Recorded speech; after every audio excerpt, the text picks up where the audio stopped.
குழந்தைங்களுக்கு காய்கறிலாம் வச்சு ஈஸியாக பண்ணுற மாதிரி 2 ஒன் பாட் ரைஸ் தான் பார்க்க போகிறோம்.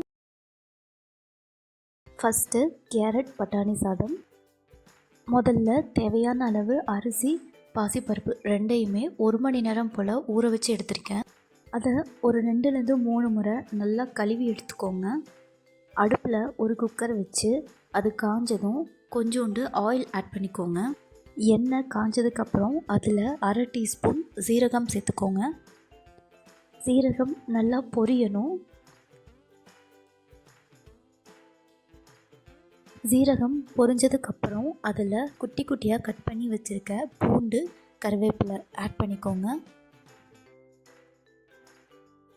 இப்போது இது ரெண்டுமே கொஞ்ச நேரம் நல்லா வதங்கட்டும். வதங்கினதுக்கு அப்புறம் இதில் பொடியாக கட் பண்ணி வச்சுருக்க சின்ன வெங்காயத்தை ஆட் பண்ணி வதக்கி விடுங்க. வெங்காயம் இந்த அளவுக்கு வதங்கினதுக்கு அப்புறம் இதில் குட்டி குட்டியாக கட் பண்ணி வச்சுருக்க தக்காளியும் சேர்த்துக்கோங்க. தக்காளியும் நல்லா வதங்கணும். தக்காளி நல்லா வதங்கினதுக்கப்புறம் அதில் ஃபஸ்ட்டு பச்சை பட்டாணி ஆட் பண்ணி கொஞ்ச நேரம் நல்லா வதக்கி விட்டுக்கோங்க. பச்சை பட்டாணி நல்லா வதங்கினதுக்கப்புறம் அதில் துருவின கேரட் ஆட் பண்ணிக்கிறேன். இதையும் 1லேருந்து 2 நிமிஷத்துக்கு நல்லா வதக்கி விடுங்க. வதங்கினதுக்கப்புறம் இதில் தேவையான அளவு தண்ணி சேர்த்துக்கோங்க. தண்ணி சேர்த்ததுக்கப்புறம் இது கூடவே கொஞ்சமாக பெருங்காயம், மஞ்சத்தூள் ரெண்டையுமே கலந்து விட்டுக்கோங்க. இதில் கொஞ்சமாக உப்பு சேர்த்துக்கிறேன். இப்போது இந்த தண்ணி நல்லா கொதிக்கட்டும். கொதித்ததுக்கப்புறம் இதில் அலசி வச்சுருக்க அரிசியை சேர்த்து கலந்து விடுங்க. இப்போது இது கூடவே பொடியாக கட் பண்ணி வச்சுருக்க கொத்தமல்லி இலைகள் டேஸ்ட்டுக்காக சேர்த்துக்கிறேன். இதுவும் நல்லா கொதிக்கணும். நல்லா தண்ணி கொதித்ததுக்கப்புறம் மூடி போட்டு 3லேருந்து 4 விசில் விட்டு எடுத்துக்கோங்க.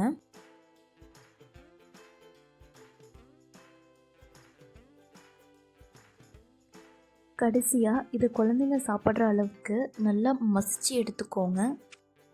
இதில் கொஞ்சமாக உருக்கின நெய் ஆட் பண்ணிங்கன்னா டேஸ்ட்டு இன்னும் சூப்பராக இருக்கும். அவ்வளோதான், நமக்கு கேரட் பட்டாணி சாதம் ரெடி ஆயிடுச்சு. இதை 8 மாத குழந்தைங்கள்லேருந்தே நம்ம கொடுக்கலாம். அடுத்து வெள்ளை பூசணிக்காய் சாதம். இதுக்கு அடுப்பில் ஒரு குக்கர் வச்சு காஞ்சதும் கொஞ்சமாக எண்ணெய் ஆட் பண்ணிக்கிறேன்.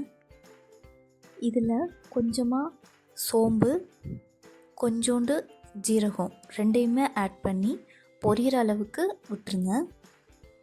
பொரிஞ்சதுக்கப்புறம் இதில் குட்டி குட்டியாக கட் பண்ணி வச்சுருக்க பெரிய வெங்காயத்தையும் ஆட் பண்ணி நல்லா வதக்கி விட்டுருக்கேன்.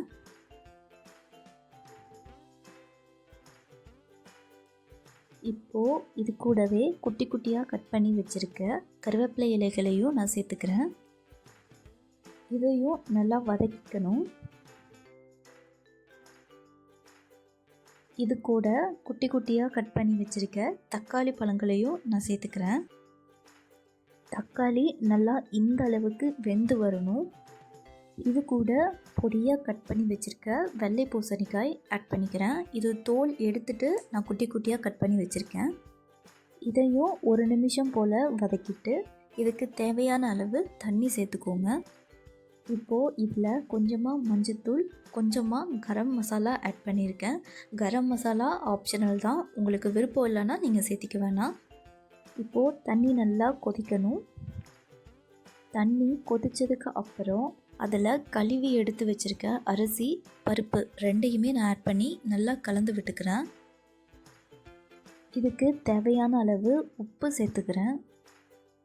டேஸ்ட்டுக்காக கொஞ்சம் கொத்தமல்லி இலைகளையும் நறுக்கி சேர்த்துருக்கேன். தண்ணி நல்லா கொதிக்கணும்.